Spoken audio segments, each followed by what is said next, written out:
if they're spending 80% of their time there, it means most of the growth should happen there. Hi, Allan. There's a good question for you. From a lady. She said, my challenges are keep my fat glutes. And she used to ask, my ass is nice and fat when I gain weight, but I don't like the way my arms or stomach looks. Now I have lost the weight and wanted to lose, but now my ass is smaller. It's like I can never be satisfied.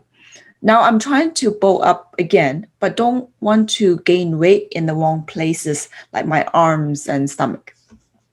Okay, cool. So if someone's trying to gain weight in particular parts and lose it in other parts, it just means that they need to do it in a way, they need to train in a way that supports what they want to have. So for example, let's say someone wants to keep their arms toned, their abs toned, and they want to grow their butt. Super common these days, right?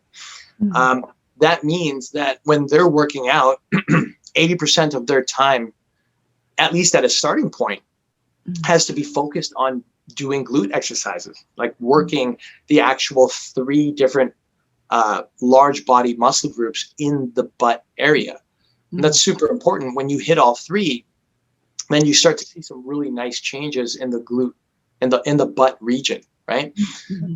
If they're spending 80% of their time there, it means most of the growth should happen there. 20% can happen on the arms and stomach, because 20% of their time would be focused on working the arms and stomach. And I know that's a very generic approach.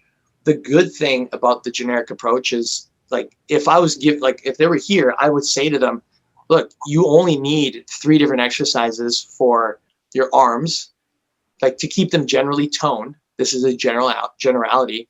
And you only need about 4 exercises for your abs. And if you hit those two times a week, 3 times a week, generally speaking, while you're targeting your glutes 3 to 5 times a week, depending on how fast they're recovering, then it's a no-brainer that your glutes will naturally start to improve while sustaining a smaller image around your abs and your arms. The other thing that somebody can do to keep their arms small or to keep them lean but not grow is don't lift heavy. Don't lift heavy weight. Lift weights, because resistance training with cardio always ends up burning more fat and building more muscle. It's why we love it so much. But doing heavy weights can sometimes expand the size of the muscle. So do light weights, high reps, that'll keep it toned. Also use like an arm wrap or a body wrap, so it externally melts the body fat on the outside even faster. You do that, and it's hard not to get that result of having tight arms. Applying that concept to your midsection, so you have a tight midsection, and then going heavy on the glutes, so the glutes grow. If you want anything to grow, do heavy weights, short reps, mixed with medium weights with medium high reps. Those 2 together will demand growth from that muscle, because now you're hitting the muscle with an overload of stress. Whereas if you just do high reps, the muscles can sustain that. So they won't get bigger. They'll just get leaner and tighter. And that's how you build a bigger set of glutes while sustaining smaller abs and a smaller, leaner set of arms. And of course, this comes with proper nutrients, right? Correct.